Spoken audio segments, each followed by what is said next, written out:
Howdy, this is Group 1's presentation, What Teachers Don't Know and Why They Aren't Learning It, Addressing the Need for Content and Pedagogy in Teacher Education. Our article was written by Louisa Moats, a Harvard graduate with her doctorate in reading and human development. Only after completing courses for her doctorate did she begin to understand the necessity for structured language instruction and the psychology behind learning to read. Moats began to question how the average teacher would ever be prepared for their students, given the fact that their bachelor's degree would not provide them with the knowledge necessary to effectively teach reading and language. Moats began to research teacher readiness by sending out a survey to educators and found that many teachers are not prepared to teach students who do not have natural reading skills. Other researchers agreed with Dr. Louisa Moats and began to push for a greater emphasis on language and psychology courses. Moats went on to describe why knowledge of language and cognition is necessary for teachers. When teachers know how to directly teach the alphabetic system and can demonstrate the step-by-step process of building language concepts into whole words, poor readers can improve significantly with appropriate practice. Reading disabilities are complex and need to be treated with informed teaching strategies focused on phonology, phoneme, grapheme correspondences, spelling, morphology, syntax, and comprehension. Teachers need to be versed in the complexities of English orthography and the language systems that students will come across in their lives. In her article, Moats also noted three major aspects of individualization for teaching poor readers. The first is to interpret errors and design corrective feedback for students. The second aspect for individualization is to order concepts of language and choose an approach which will be most effective for the specific reader. The third aspect is to note opportunities for language instruction presented by text which students will encounter. Here's an activity to demonstrate why these three aspects of individualization are so important for teachers to understand. List as many prerequisite language concepts a student would need to master in order to fully understand how to spell and read the past tense form of English words such as walked, trained, and wanted.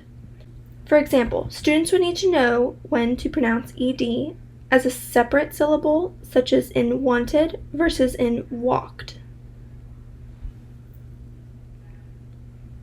Here's the list of concepts Moats provides to emphasize the amount of background knowledge that goes into every language concept.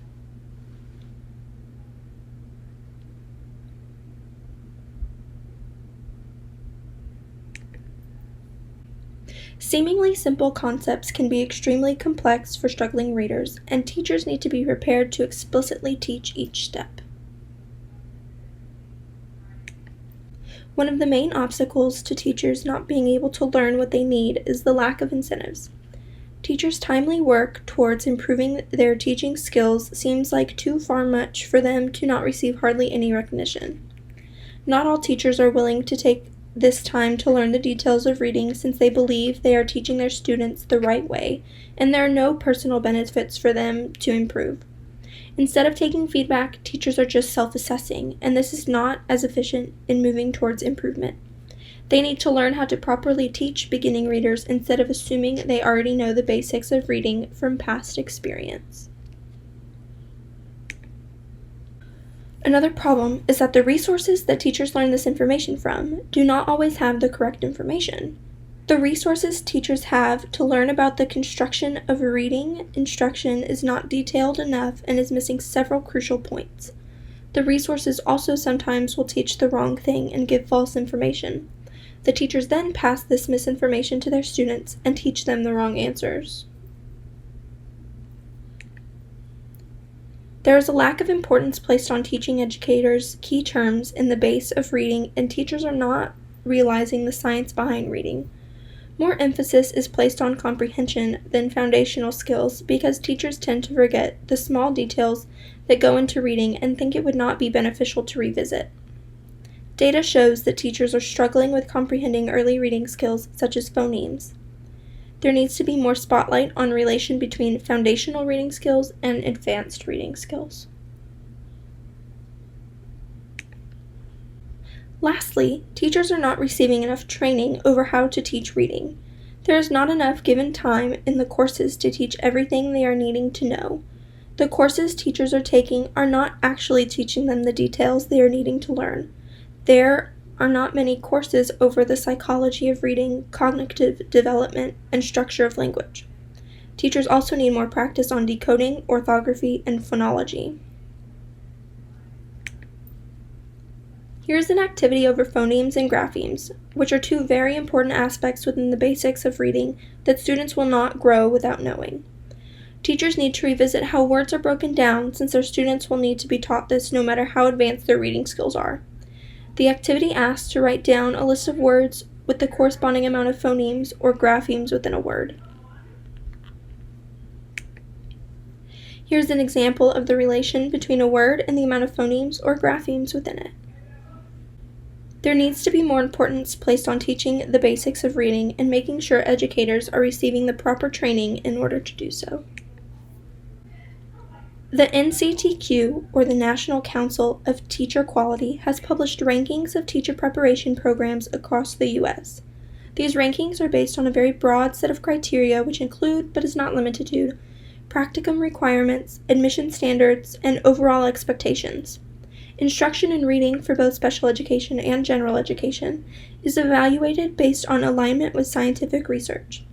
Programs based on reading recovery and similar materials tend to receive low scores.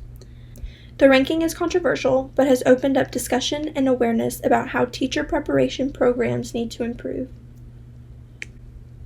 The IDA, or International Dyslexia Association, formed a committee in 2009 to establish knowledge and practice standards for reading. The existing standards were not specific and did not prove to be a successful guide for preparing teachers to teach reading. The knowledge and practice standards for teachers of reading addressed the preparation of all teachers. Specialist skills were also identified. IDA began to give accreditation reviews to volunteer programs where they reviewed syllabi, evaluations, assignments, practicum requirements, etc. After a couple rounds of reviews, 18 teacher certification programs have received IDA's approval. A certification exam specifically based on IDA's knowledge and practice standards is also in the works. This can help establish a consistent definition of professional teacher of reading. This information comes from some studies of teachers. Most preparation programs do not equip their future educators with knowledge of language structure, scientific concepts of reading acquisition, or familiarity with scientifically grounded theories of differences in learning. Teachers in training cannot learn what the instructors do not know themselves. This is what people call the Peter Principle. Experience and exposure have little influence on what teachers understand about their studies. Experience is only somewhat valuable in rating teacher effectiveness. Even experienced teachers should continue learning about content they may have missed in their original training. Teaching methods are constantly changing and research is constantly being conducted to find what is best for students. A good instructional program does not compensate for a teacher who does not understand the content. Teachers need to understand what they are teaching so they can properly relay the information to the students. Implementation is what counts. Teachers tend to underestimate the importance of foundational content, which includes phoneme awareness, phonics, grammar, spelling, text structure, etc. Teachers usually know a little more than their students, but they need to know and understand it in order to teach it. Time must be spent to learn and fully comprehend these foundational concepts. Telling is not teaching. Teachers need to do more than just tell. We cannot just expect that saying something will make it magically make sense. These are some questions that Motes feels might help her cause.